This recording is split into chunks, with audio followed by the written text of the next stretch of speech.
What starts as a dream trip for a successful black couple turns into a public nightmare.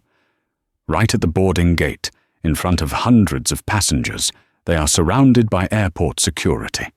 An aggressive officer, fueled by a dark prejudice, tears through their bags and puts the man in handcuffs, accusing him of a federal crime. The couple is humiliated, their careers on the line. But just as the officer celebrates his big catch, the doors to the terminal slide open, and two men in dark suits step in. They aren't airport security, they're Secret Service, and the officer has just made the biggest mistake of his life. The Hartsfield-Jackson Atlanta International Airport was, as always, a roaring river of human chaos.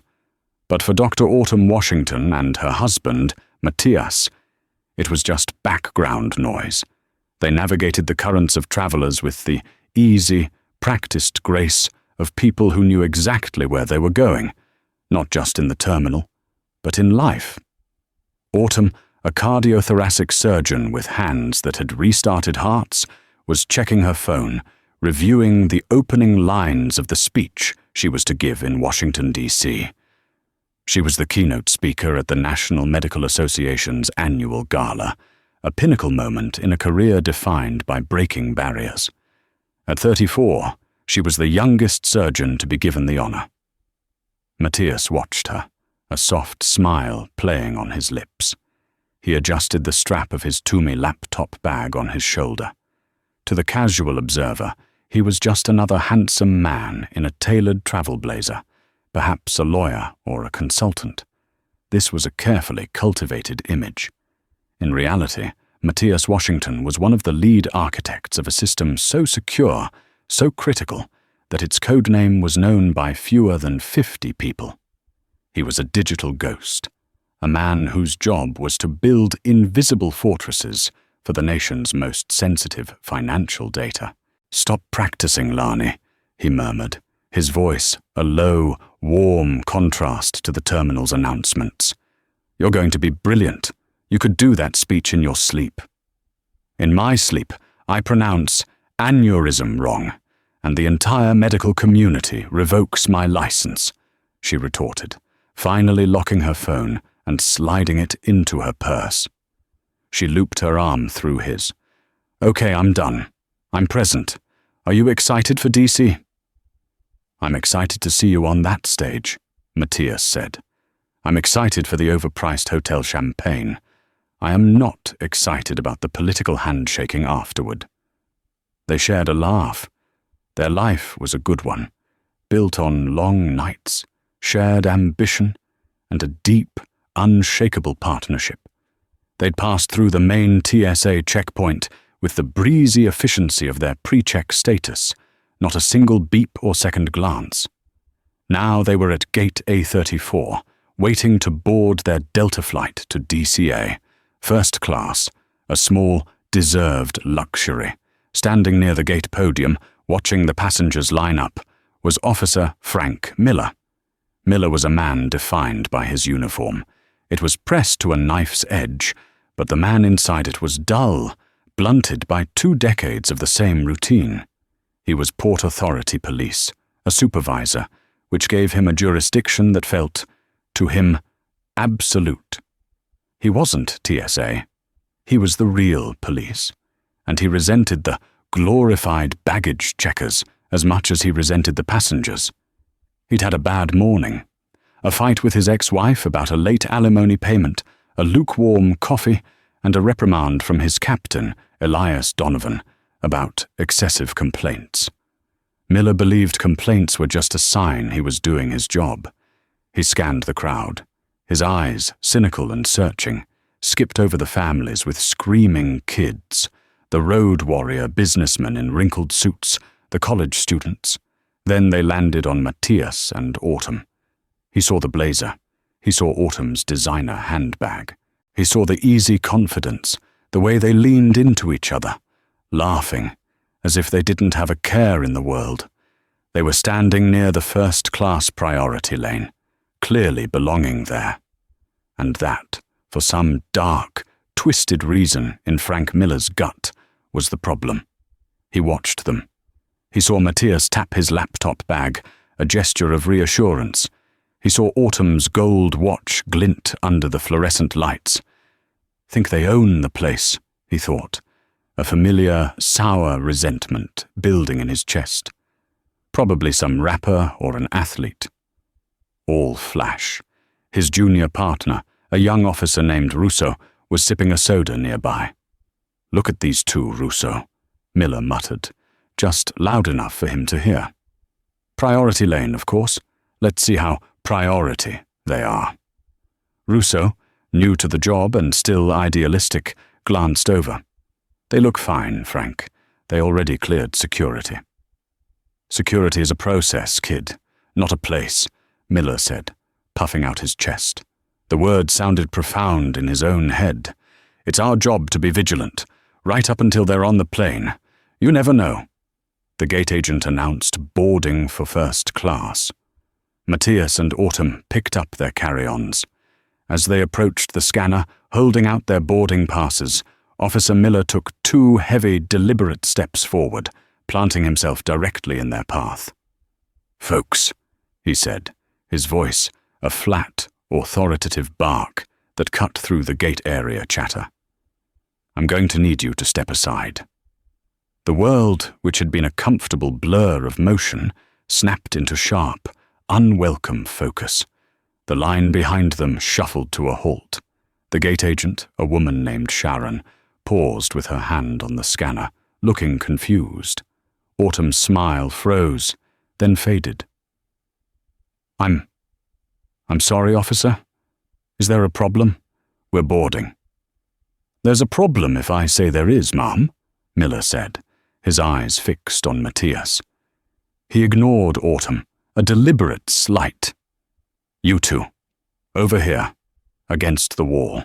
He pointed to a sterile stretch of beige wall next to the customer service desk, directly in the line of sight of every single passenger waiting to board. Matias, his easygoing demeanor instantly evaporating, stepped slightly in front of his wife. His voice was calm, but a new, hard edge had entered it. "Officer, we've already been through the full security checkpoint. What is this about?" "It's about routine additional screening," Miller said, savoring the bureaucratic phrase. He crossed his arms. "Now, are you going to comply, or am I going to have to make this a scene?" The irony of the statement was bitter. He was already making a scene. People were staring openly now, their phones held loosely at their sides, not yet recording but ready. The assumption hung thick and toxic in the air. This couple, this well-dressed black couple, must have done something wrong. "There's no need for that," Matias said tightly. He and Autumn moved to the wall. He set his laptop bag down gently. Autumn placed her purse beside it. "IDs, boarding passes." "Now," Miller commanded. They handed them over. Miller snatched them and held them up to the light, scrutinizing them with exaggerated care. "Matias Washington and Dr. Autumn Washington," he read, his tone laced with a mocking disbelief on the doctor. "What's the purpose of your trip to D.C., Dr. Washington?"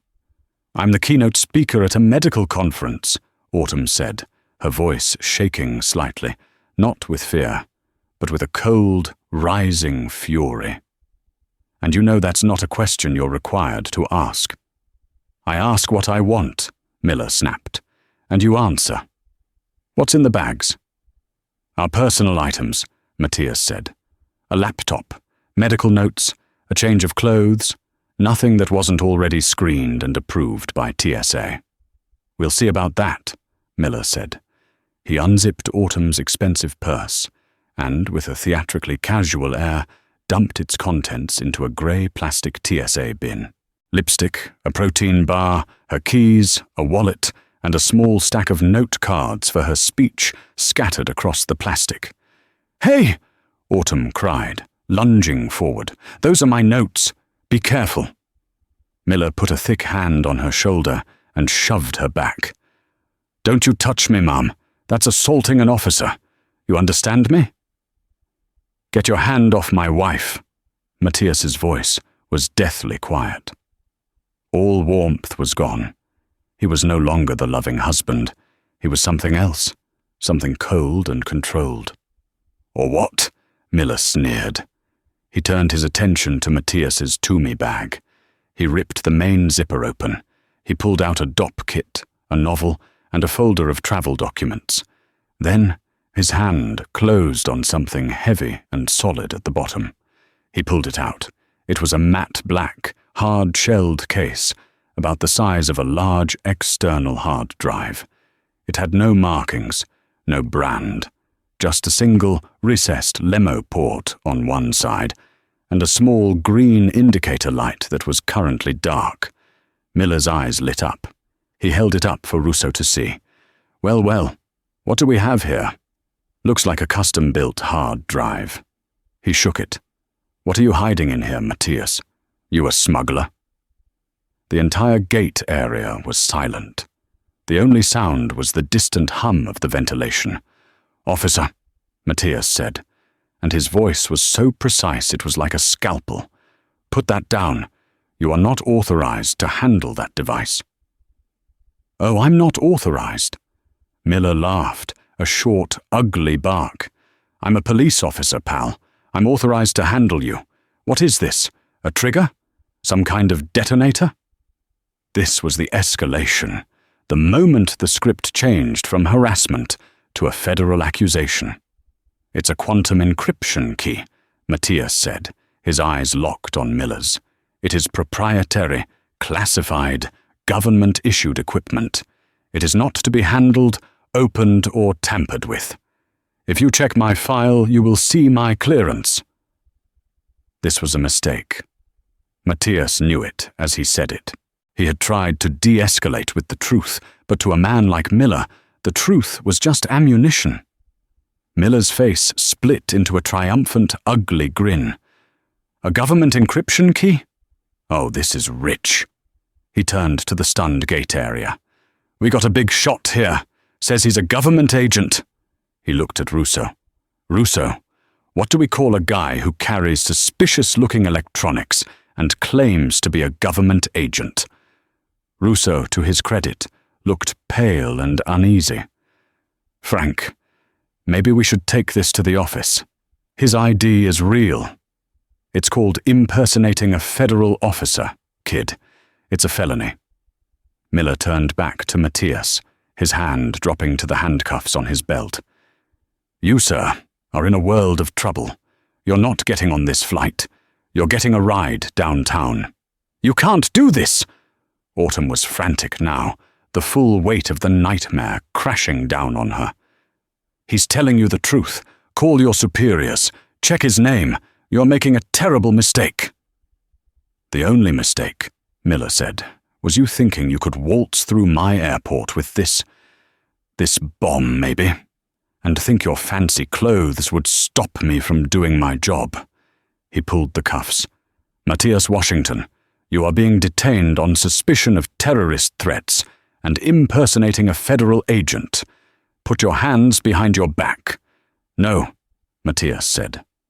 Not as a protest, but as a statement of fact. "No?" Miller's face turned purple. "Russo, cuffs, now!" He grabbed Matias's arm and tried to twist it behind his back. Matias, who was taller and in far better shape, tensed but did not resist, letting Miller struggle for a moment. Autumn screamed as Russo, following orders, grabbed her husband's other arm. The click of the metal cuffs locking around Matias's wrists echoed in the silent terminal. The other passengers, who had been watching in paralyzed silence, now erupted. One man yelled, "Shame on you!" Another woman shouted, "He didn't do anything!" But most just watched, their faces a mixture of fear and suspicion. They had just seen a man arrested for terrorism at their gate. "It's okay, Lani," Matias said, his voice strained as Miller pushed him forward. "It's okay. Don't say anything else." "Get her too," Miller barked at Russo, pointing at Autumn, who had her phone out and was clearly recording. "She's interfering. Assault." "I am a doctor. You can't." "We can, and we are," Miller said, yanking Matias toward the jet bridge door, not to board, but to take him to the service elevator down to the tarmac. He was going to make a show of this.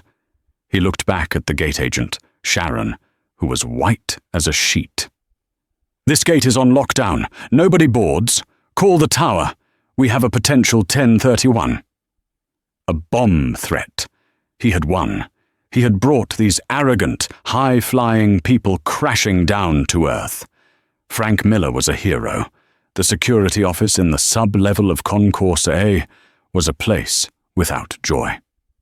It was painted a pale, sickly green and lit by flickering fluorescent tubes that hummed at a frequency designed to fray the nerves. It smelled of stale coffee and industrial cleaner. Matias was in a hard plastic chair, his hands cuffed behind his back. Autumn was in a chair opposite him, not cuffed, but a stony-faced Russo stood by the door, making it clear she was not free to leave. Her phone was on the metal desk, next to Miller's. Officer Frank Miller was pacing in front of them, high on his own power. He had Matias's black box, the asset, on the desk in front of him. He tapped it with a pen. "So, Mr. Washington," Miller sneered, "we're running your prints. We're running your wife's. We're running this toy." He picked it up. "My guess? It's a data skimmer. Or maybe it's just a fancy brick to scare people. Either way, you're not going to be seeing the light of day for a while. That speech of yours, Doctor, you're going to miss it. Big time." Autumn's head was spinning. This couldn't be happening. She thought of her patients. She thought of the gala. She thought of the board of directors who were waiting to meet her. All of it was dissolving in this beige, humming room, all because of this one hateful man. "You are destroying our lives," she whispered, tears of pure rage burning in her eyes. "For what? Because you didn't like the way we looked?" "I'm destroying lives?" Miller slammed his hand on the desk, making both of them jump. "I'm saving them. You bring a suspicious device to a major airport. You lie about it. You claim to be government. You're lucky you're not at a black site already. My captain is on his way down, and he's bringing the bomb squad. They're going to crack this thing open, and whatever's inside, well, that's on you." This, finally, was what pierced Matias's cold, controlled armor. Not the cuffs, not the humiliation, but the threat to the device. His head snapped up. His eyes were not angry. They were terrifyingly empty. "Officer Miller," he said, his voice low and vibrating with a dangerous energy. "Do not let them do that. I am going to tell you one last time. That device is not a toy. It is a shielded, next-generation quantum encryption key. It is currently paired with the U.S. Treasury's primary digital infrastructure. The moment you said bomb threat, you created a national security incident." "Shut up," Miller shouted. "No more lies." "The device," Matias continued, as if Miller hadn't spoken, "is tracked by GPS to the millimeter. It is also monitored for biometric contact. My biometrics. The fact that it has been out of my possession for..." He glanced at the wall clock. 12 minutes, and has been handled by an unauthorized party. "You..." means that right now, a tactical team is being scrambled. They already know exactly where we are. They are not the bomb squad. Miller's face, which had been a mask of triumph, wavered. A tiny seed of doubt had been planted. He looked at the box, which sat inert and harmless on his desk. "You're good," Miller said, trying to recapture his bluster. "I'll give you that. You almost had me. You're a hell of a con man. But this is my house, son. And the only people coming through that door are my people." "Then you'd better pray they get here fast," Matias said. Autumn looked at her husband, seeing a side of him she had never known. The quiet, brilliant man who hated spreadsheets and loved old jazz records was gone. In his place was a man who spoke with the absolute certainty of a general. "Matias," she breathed. "What is—" "It's my project, Lani," he said, his eyes still locked on Miller. "The Keystone project I've been on for 2 years, the one I couldn't talk about. It's live." Miller, now visibly sweating, stared at the box. He wanted to believe it was a bluff, but the man in the handcuffs was too calm, too precise. The story was too specific. He reached for his radio. "Russo, get on the horn. Ask Donovan where the hell EOD is." Russo, who had been silent by the door, fumbled for his own radio, but before he could press the button, the door to the office opened. It didn't burst open. It didn't swing. It was opened with a swift, controlled, and utterly silent efficiency, as if it were a high-tech lab and not a grubby airport police office.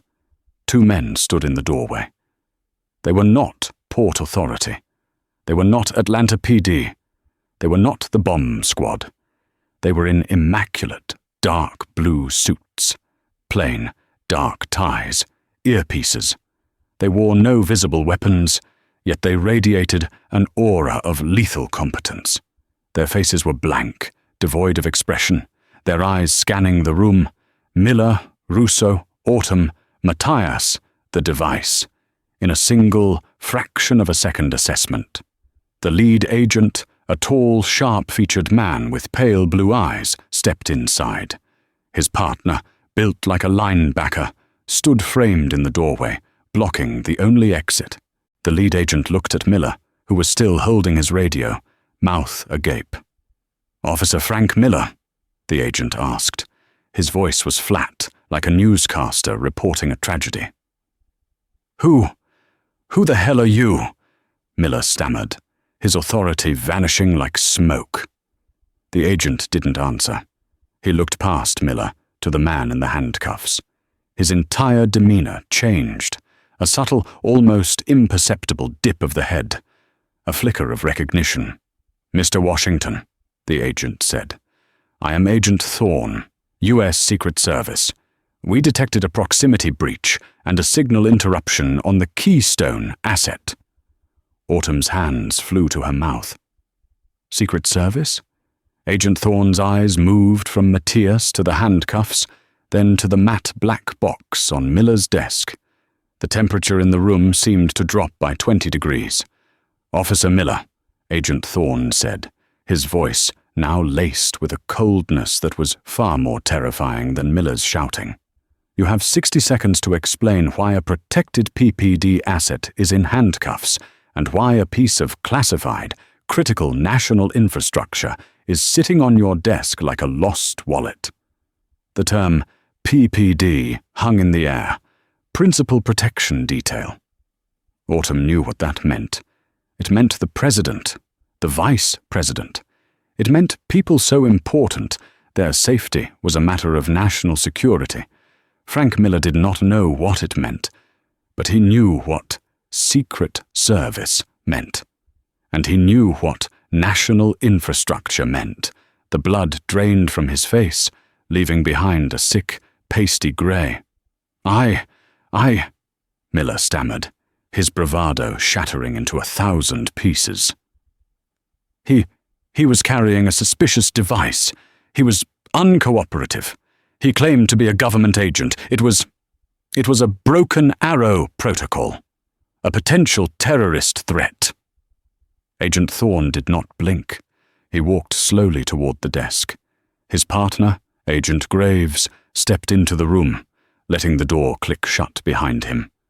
Graves was now between Russo and the door. "A terrorist threat," Thorne repeated, his voice dangerously soft. "Officer, did you run this man's identification through the NCIC database?" We were in the process." "No, you were not," Thorne said, glancing at the dark computer screen in the corner. "You were pacing. You were gloating." He looked at Russo. "Officer, Russo, did you at any point attempt to verify Mr. Washington's identity or clearance?" Russo, who was barely 25, looked like he was going to be sick. He could see his entire career, his pension, his future dissolving. "Sir, Agent Miller, he's my TO. He said he had it handled. He said the guy was a con man. I was just following orders, sir." Thorne's lip curled in disgust. "We'll see how that holds up." He turned his attention to Matias. With a smooth, practiced motion, he produced a small, high-security key from his pocket and unlocked Matias's handcuffs. The metal clinked loudly as it fell away. "Mr. Washington, are you or Dr. Washington injured?" Thorne asked, his tone shifting to one of pure professional concern. Matias stood up, rubbing his wrists. He was no longer the victim. He was the asset. "We are not physically injured, Agent Thorne. We have been detained for approximately 30 minutes. We have been publicly humiliated. My wife has been assaulted. And Officer Miller has threatened to have the keystone asset cracked open by a bomb squad." If Agent Thorne had been cold before, he was now glacial. He turned his head slowly to look at Miller. "Cracked open." Miller was shaking, a profound, full-body tremor. It was a misunderstanding. I was doing my job. I was protecting the airport." "You were protecting nothing," Thorne snapped, his voice finally rising, sharp as a rifle crack. "You were indulging a power trip. Do you have any idea what you've done? This isn't a device, you catastrophic idiot. It's the literal key to the entire US financial grid's cyber defense. The reason it's carried by a PPD-level asset like Mr. Washington and not in an armored car is because it requires a human interface that can't be spoofed. It is the safeguard." Thorne pointed at the box. "If you had attempted to crack that open, the resulting e-pulse would have not only fried every piece of electronics in this concourse, it would have initiated an automatic, full-scale lockdown of the Federal Reserve. We would be in a national financial crisis. Right now. Because you, Officer Miller, got your feelings hurt." Miller sank into his own chair, his legs giving out. "No, I didn't know."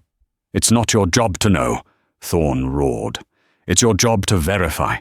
You had a citizen tell you he had government clearance. You had an ID. You had a database. You used none of them. You used your ego." Agent Graves, the partner, stepped forward. "Thorne, we have a problem. Officer Miller used the 1031 code.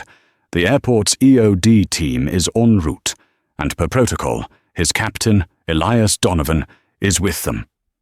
"Good," Thorne said, a grim satisfaction in his voice. "Let them come." He looked at Miller. "Hand me your badge and your service weapon. Handle first. Grip down." You can't," Miller whispered. "Your Secret Service. You don't have jurisdiction over Port Authority." "My jurisdiction," Thorne said, stepping so close he was looming over the seated officer, "is the protection of the United States' financial and governmental integrity. And you, officer, have just been reclassified from local LEO to domestic threat. You interfered with a federal agent in the performance of his duties. You illegally detained a protected asset. You compromised national security. My jurisdiction is now you. The badge. Now." With a trembling hand, Frank Miller unclipped his badge from his belt. He unholstered his Glock and placed it carefully on the desk. His reign over Gate A34 was over. His life as he knew it was over. The door opened again, this time with a bang. A man in a Port Authority captain's uniform, Elias Donovan, stormed in, followed by two men in heavy EOD bomb suits. "What in the Sam Hill is going on, Miller?" Donovan yelled. "We've got a plane full of people. A gate locked down! Who the hell are you?" He stopped, his eyes landing on his officer, disarmed, and the two men in suits who were clearly in charge. Agent Thorne didn't even turn.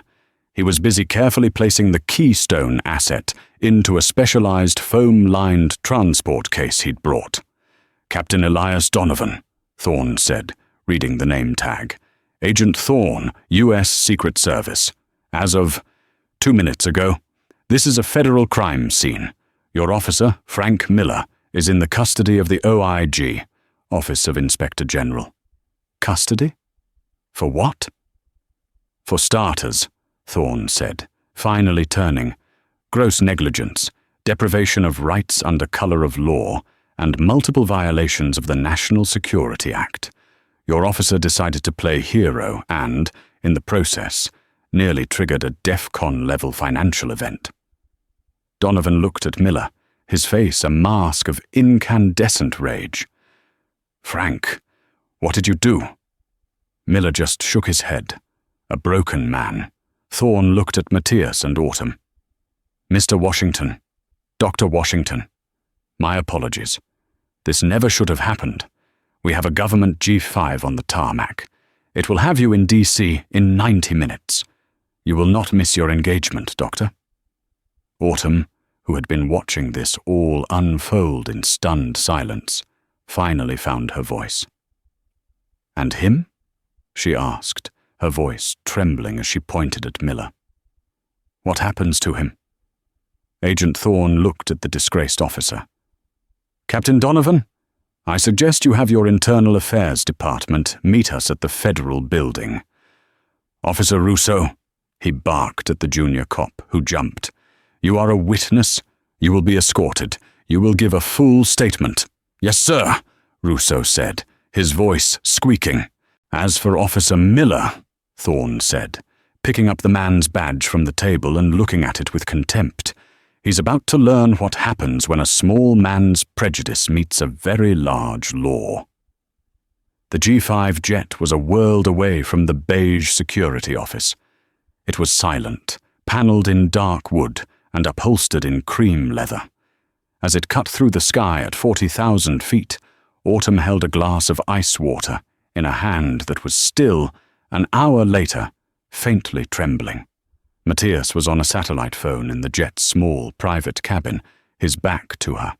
His voice was the one he used for work, clipped, precise, and authoritative. "Yes, Mr. Secretary," Matias was saying. "The asset is secure. Yes, a full diagnostic. The breach was local and physical. No data was compromised. It was an LEO overreach." "Yes, sir." Agent Thorne handled it perfectly.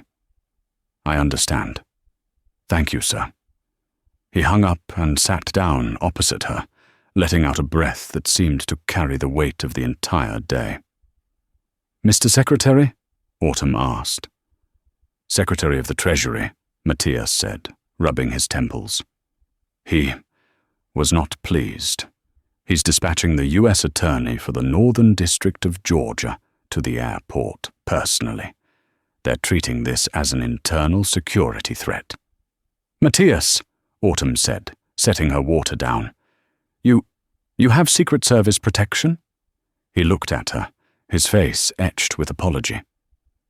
"Since the Brussels keynote last month, when the Keystone project officially went live, I was classified as a Level 3 protected asset. Not full-time detail, but proximity monitoring whenever I'm transporting the key. I wasn't allowed to tell you. Non-disclosure. I'm so sorry, Lani."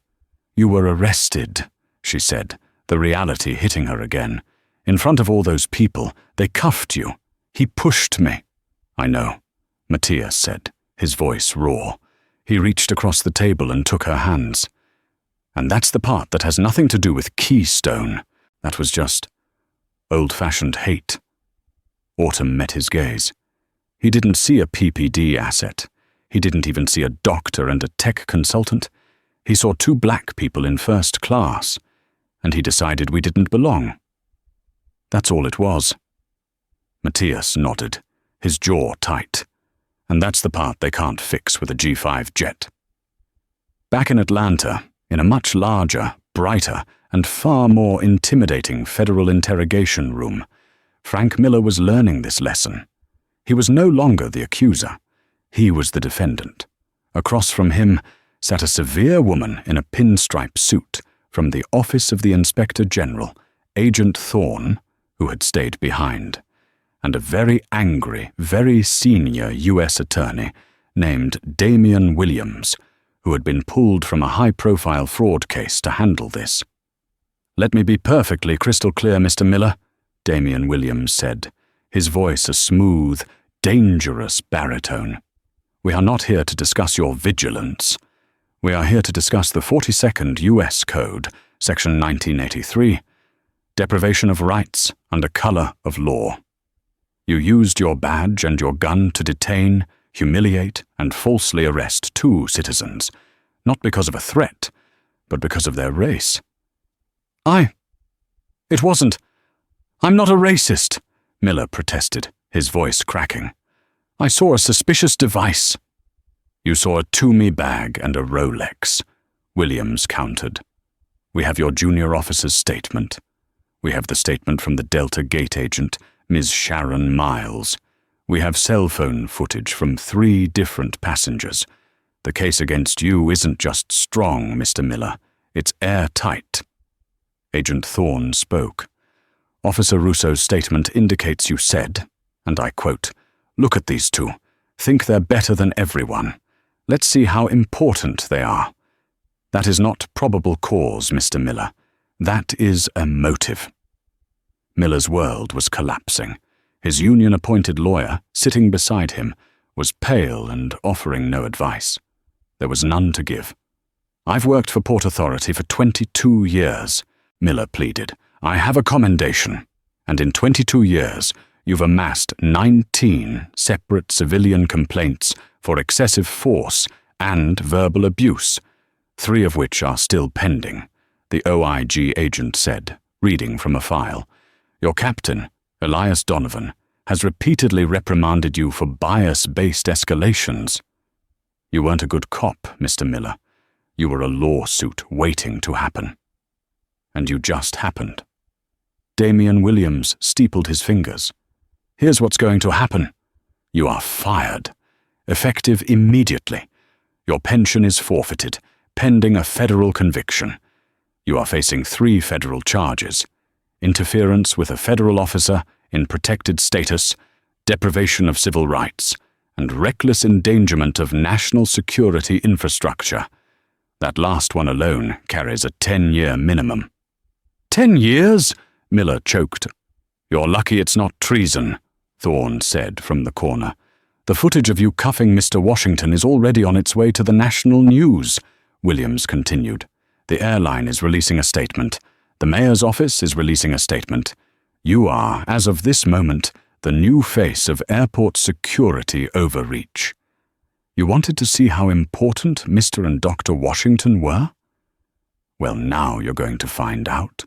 You are important too, Mr. Miller. You're our flagship case." Miller put his head in his hands. He thought of his alimony, his boat, his small apartment. It was all gone. He had flown too close to the sun, and the people he'd tried to burn were, it turned out, the sun itself. Autumn Washington, meanwhile, stood on the stage of the Marriott Marquis in Washington, D.C. She was under the bright, warm lights, a sea of 2,000 faces looking up at her. She had arrived, with a full Secret Service escort, just 10 minutes before her speech. She looked at her note cards, the ones Miller had dumped in a plastic bin. Then she set them down on the podium. She didn't need them. "Good evening," she said, her voice clear and strong, ringing through the ballroom. "My speech tonight was supposed to be about new techniques in mitral valve repair. But I'd like to talk about a different kind of heart failure. A failure of our systems, a failure of basic human decency." She told them what happened, the entire, ugly, humiliating story. The room was tomb silent, and when she finished, the applause was not just polite, It was a deafening, standing, thunderous roar of support. In the front row, Matias Washington, flanked by Agent Thorne, clapped the loudest. The fallout was immediate and catastrophic, but only for one side. The story was the lead on every national news network for 48 hours. Doctor and DC Cyber Chief, detained in bias incident, read one Chiron. Hero cop or power-tripping bully? Asked another. The narrative, thanks to the statements from the U.S. Attorney's Office and the dozens of passenger videos, was not on Miller's side. Officer Russo, in exchange for his full, unvarnished testimony, was suspended for 6 months without pay and demoted, but he avoided federal charges. He quietly left the force and became an insurance adjuster. Captain Elias Donovan was forced to resign. The subsequent internal investigation revealed he had buried at least a dozen of Miller's complaints, creating the very monster that had brought down his department. For Frank Miller, there was no soft landing. He was released on a staggering bond, which he could only pay by liquidating his entire 401k. His trial was 6 months later. It was a blur. The prosecution, led by Damian Williams himself, was a well-oiled machine. They had the videos. They had Russo's tearful testimony. They had the gate agent, Sharon, who described Miller's vicious and triumphant attitude. And they had Matias Washington, who took the stand and explained, in calm, devastating detail, not what the Keystone asset did, but what Miller's actions represented. He did not see a citizen, Matias said to the jury. He saw a target. He did not see a threat. He created one. He escalated at every turn, not to protect the public, but to feed his own authority. He was not a police officer in that moment. He was a bully with a badge. The jury convicted him on all counts. The judge, citing the egregious breach of public trust and the potential, if not actual, national security crisis, sentenced Frank Miller to 7 years in federal prison. The hard karma, however, was not just the prison sentence. It was the complete and total erasure of his former life. His ex-wife filed a motion, and a judge, citing his felony conviction, terminated his visitation rights to his children. His name was stripped from his commendation plaque at the Port Authority headquarters. His friends on the force stopped taking his calls. We skip forward 2 years. Frank Miller is out, released early for good behavior into a world that had no place for him. He was a convicted felon. He couldn't own a gun, meaning his entire career in security was over. He couldn't even get a job as a mall cop. He was 48 years old, his savings gone to lawyers, his pension non-existent. He ended up working the night shift, stocking shelves at a 24-hour Walmart in a different state where no one knew his name. One night, or rather, one early morning, around 3 a.m., he was stacking cases of soda in an aisle. The store was empty, save for him and a cashier. He was tired. His back ached. His hands were raw. He hated his life. He pushed his stocking cart toward the front, past the checkout aisles. And there, on the cover of Time magazine, he saw them. It was a professional photo, radiating warmth and power. Matias and Dr. Autumn Washington. They were smiling, standing in what looked like a university library. The headline read, "The Washington Mandate, the couple curing hearts and securing the future." He stared at the cover. He read the subheading. After a harrowing airport incident, tech mogul Matias Washington and surgical chief Dr. Autumn Washington launched the Washington Donovan Foundation for Civil Rights. He vaguely remembered hearing his old boss, Donovan, had given them a massive settlement to avoid a civil suit, which they'd use to start it. They looked happy, successful, untouchable. A hot, black, acidic rage filled Miller's chest. The same rage he'd felt at the gate, the rage that had cost him everything. It wasn't fair. He was the victim. He was just doing his job. With a strangled cry, he swept his arm across the magazine rack. The copies of Time, People, and Forbes went scattering across the linoleum floor. The 19-year-old night manager came running over. "Hey, Frank, what the hell are you doing? Clean that up! Now!" Frank Miller, the man who once commanded a police state at an airport gate, the man who had put his hands on a doctor and cuffed a federal asset, kneeled. His knees popped. With shaking, defeated hands, he began to pick up the magazines, his own face reflected, small and pathetic, in the glossy cover of their success. 3 years to the day after the incident at Gate A34, the Washington Donovan Foundation was a thrumming hive of focused, righteous energy. The headquarters was a far cry from the sickly green, windowless room where their nightmare had unfolded. This was a corner office in a DC glass high-rise, with sunlight streaming in, illuminating walls covered not with commendations, but with whiteboards. On them, case numbers, legal precedents, and hearing dates were scrawled in a dozen different handwritings.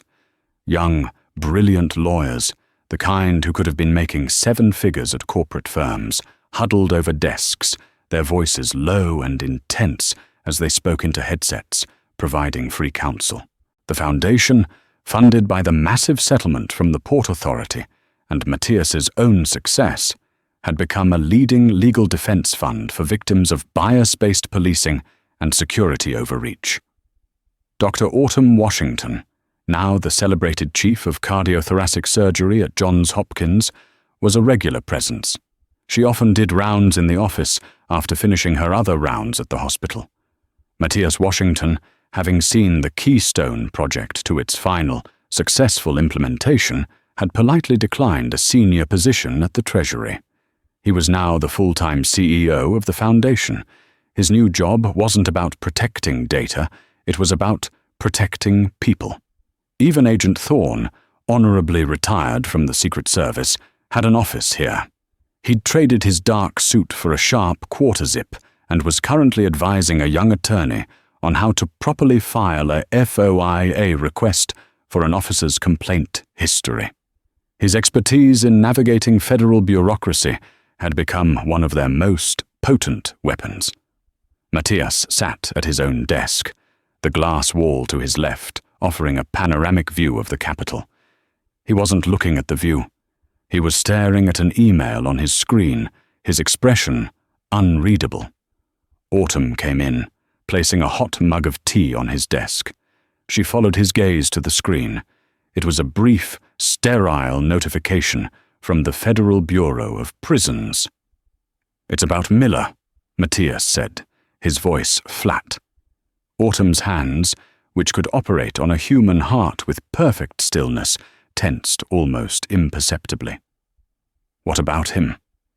"The Miller case file is officially closed," Matias said, leaning back in his chair and rubbing his eyes. "He was paroled 2 years ago, you'll remember. We just got the final update. He violated that parole 6 months ago. Got into a drunken fistfight at a bar over a football game. He's been sent back to finish his original 7-year term." He let out a long, slow breath. "It's done. He's just gone." Autumn came up behind his chair, resting her chin on his shoulder, her arms wrapping around his chest. She could feel the tension in his shoulders, a residual echo of a day she, too, would never forget. "Does that make you happy?" she asked softly. Matias was quiet for a long, long time. The only sounds were the distant click of keyboards and the murmur of a lawyer in the outer room practicing an opening statement. "No," he said, and his voice was heavy with a truth that surprised even him. "It doesn't. I thought it would. I thought I'd feel justice or relief, but I don't." He turned his head to look at her. "It just is. His life is ruined, completely and totally. He lost his job, his family, his pension, his freedom. It's the very definition of karma. But it doesn't fix what he did. It doesn't undo a single second of it. His gaze became distant. It doesn't change the fact that for 20 minutes, he won. He had us. He had his knee on our necks, figuratively. He had us against a wall, in front of hundreds of people, and he had all the power in the world. He got to cuff me. He got to push you. He got to feel that sick, triumphant, hateful joy. He shook his head, a grim, sad motion. He picked the wrong two people. That's all that happened. It wasn't the system working, it was the system failing, and then colliding with a level of privilege we didn't even know we had. Autumn nodded, moving to sit on the edge of his desk so she could face him. The wrong two people, she repeated, her voice full of a cold, remembered fear. That's the part that haunts me every single day. That's why I'm here instead of at the hospital charity gala tonight. She looked out at the busy office. What if, Lani? What if you were a medical assistant instead of the keynote speaker? What if you, Matias, were a high school teacher, not a PPD asset? What if we were just us? Two black people, saving up for a vacation, flying coach. Her voice dropped to a whisper. Where would we be?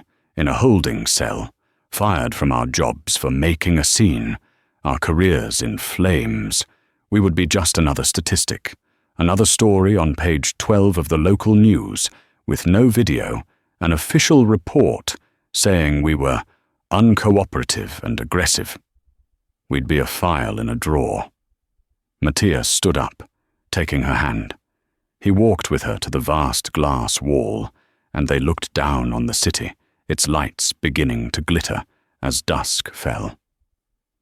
But we did have the thing, Matias said, his voice regaining its strength. And we did have the video, and we did have the power, and we had Agent Thorne and the full weight of the US goddamn Treasury, all because I was carrying a box. He squeezed her hand. We can't change what happened to us. We can't even change the fact that Miller is a hateful, broken man. But we can change the what if for someone else. He gestured to the main room, where the Foundation's night shift team was just coming in, fresh and ready to fight. This, he said, this office, these lawyers, this is the keystone asset for everyone else. This is the G5 jet. This is the Secret Service detail for the people who don't have one. Miller's karma isn't him rotting in a cell. His karma is this. His hate built this house. This was the true resolution. It was never about Miller's downfall. It was about their ascent. The karma wasn't just a punishment. It was a cosmic rebalancing of the scales. Miller's petty, acidic hate had been a catalyst. But their work, their resilience, their purpose, that was the lasting, powerful, world-changing reaction. Autumn walked back to the desk and picked up a framed photo. It had been taken at the gala in D.C., just hours after their ordeal. They were standing on the stage, Autumn in her gown, Matias in his blazer, surrounded by applause. They were smiling. But it was a new smile. It wasn't the easy, carefree, unconsciously privileged one they'd had at the airport gate. This one was harder won. It was stronger, sharper, more knowing, and infinitely more powerful. It was the smile of two people who had been pushed and had decided to push back, not just for themselves, but for everyone. He wanted to see how important we were, Autumn said, her finger tracing the glass over Matias's face. And now he knows, Matias replied, coming up behind her. He placed a new file on his desk. Let's get to work. We've got a new case from O'Hare, a flight attendant, cuffed at the gate, no keystone asset in sight. The story of Matias and Autumn could have ended in a holding cell. Their truth was saved, not by the system, but by an exception to it, a Secret Service detail. But for every Frank Miller who gets caught, how many others don't? How many people, without the keystone asset in their bag, have their lives ruined by a power trip and a badge? The real karma here wasn't just that Miller lost his job, it's that the Washingtons built a foundation to fight for everyone who isn't a high-level government asset. What do you think? Was Miller's downfall an act of justice, or just bad luck for him? Let us know your thoughts in the comments below. If this story shocked you, please hit that like button, share it with someone who needs to see it, and don't forget to subscribe for more true-life stories of drama, karma, and justice. Thank you for watching.